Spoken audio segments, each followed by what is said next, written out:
Hey, welcome back to my channel. My name's Mark and I'm glad you're here. What I want to just chat about today is how I got to the Philippines. I don't mean I got on a plane and arrived here. I mean, what was the whole purpose of living in the Philippines? How did I get here? What were the events? Did I just find some Philippine woman in America? Did I come here on vacation? Was I stationed here in the military and I found my sweetheart and so on? I'm going to start and please give me a comment on what you think because you're not going to believe it. So let me go back to when I was in middle school. We lived, my school was 100% white and one black student girl named Margot. No Indian, no Vietnamese, no Asian, no nothing.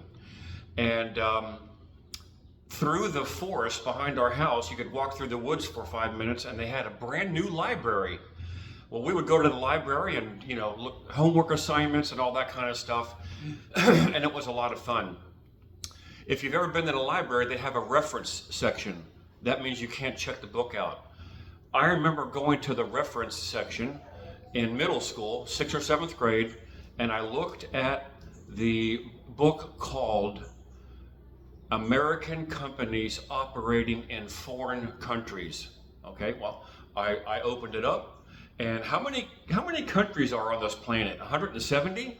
Why did I go to the Philippines? I remember distinctly going straight to the Philippines in that book. And now these are American companies operating overseas, and I went to the Philippines and I saw IBM, Dole Pineapple, and there was one more, Coca-Cola. And so I went home, told my dad about it. We wrote out like a little resume, if you want to call it that. I wrote it out in pencil on 3 pieces of paper. Hey, I'm an American. My name is Mark, blah, blah, blah. If you want a hard worker, let me know. And I wanted to work in the Philippines. Where does that come from when I had no influence? So this would have been back in 1974, 1975.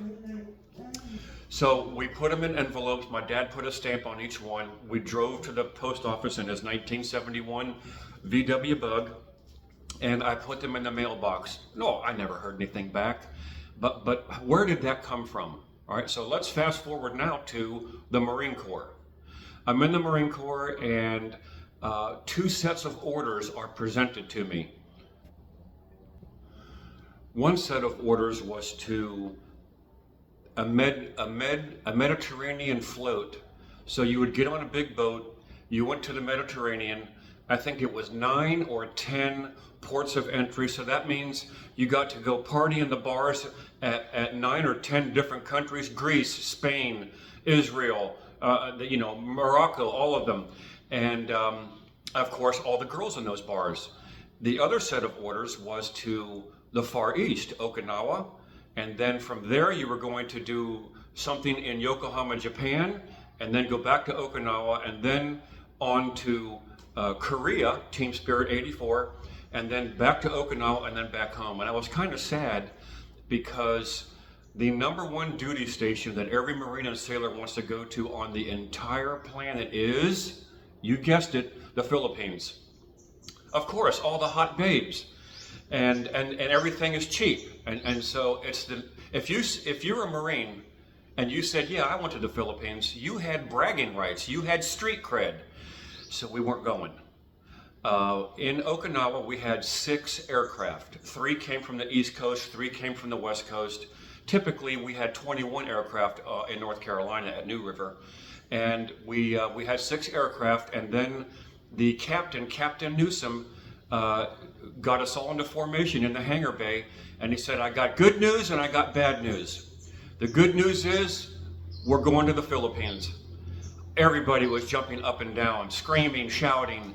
It was insane. And then he said, well, the bad news is only half of you all are going. Quiet as a mouse. You couldn't hear a pin. You could hear a pin drop. And he says, and we already know who's going.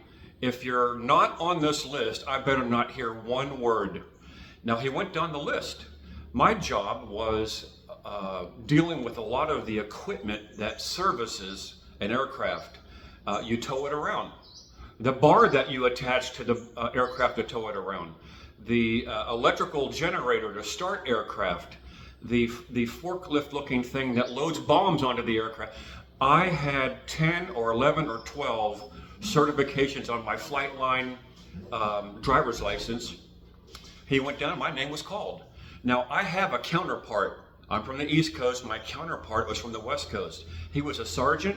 I'm a Lance Corporal. He outranked me by 2 stripes, and he was visibly upset.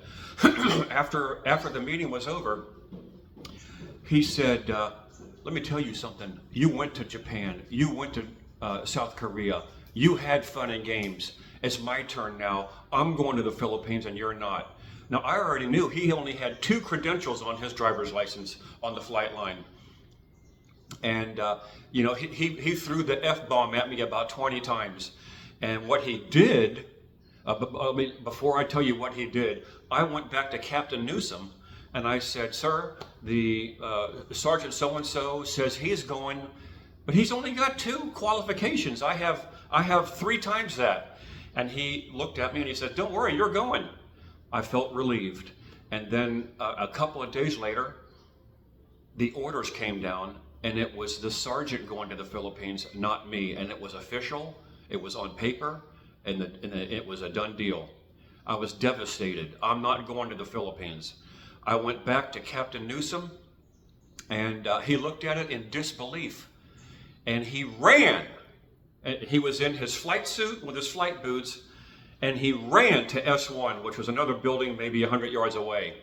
And he went up there, and I'm just like, I didn't know what to think. I didn't know what to do. He came back 30 minutes later. He said, your boy had a friend up in S1, which is where they do paperwork. And he had his boy change the orders. Well, I reamed his ass out, and they're back, and then it's in your name. You're going. So then the sergeant wanted to kick my ass, but I was a lot bigger than he was. And long story short, I went to the Philippines, and it was like a life-changing moment for me. The culture, the people, everything is cheap, and of course the beautiful women. I got jungle fever like anybody else would, and I absolutely loved it. After I got out of the Marine Corps in '86, I went back and forth to the Philippines 10 times between 1990 and 2014. And what I was doing is I was trying to find out, what kind of business can I have? What can I do here to earn money? What can I do here to help poor people? What can I do here for fun and excitement? Fishing, going into the caves, hiking, and things like that. And when my mom passed away, I moved over to the Philippines permanently for a little over 3 years, and I hit a wall of corruption in Manila. Because I made beef jerky for 25 years. I sold it at gun shows, I sold it at work. I had a really good recipe and people loved it. Sometimes they would buy 10 bags at a time. That was the idea that I was trying to flesh out if it was going to work. And I got a robust, yes, this is a great product, and yes, we can buy it. To pop that pimple quickly, it's very difficult to do business in the Philippines as a foreigner. A lot of Filipinos are unsure. They feel nervous. You're an outsider, and you will always be an outsider your entire life here in the Philippines. And corruption, it just didn't work. I then met Marco, and we did farming. And now go back and you can see the video about how the hitman was hired to kill me. That's when we were farming. So now I had to leave and come back, but I had already met my diamond, my wife.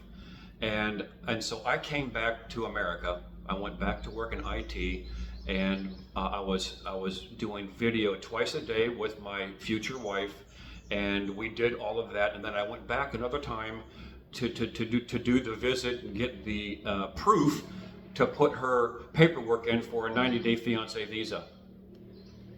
And we did all of that. My wife came to America, Then she got her green card, she got her driver's license, and then she got a good job. She was a nurse at a hospital, and then she got citizenship. And she's a dual citizen, which is very important. And so now I retired at 62, and we're here in the Philippines, and we built this house with the equity from the house we sold in America. And so there you have it. So you saw how weird that middle school scenario was, and then you saw how, against all odds in the Marine Corps, I made it to the Philippines.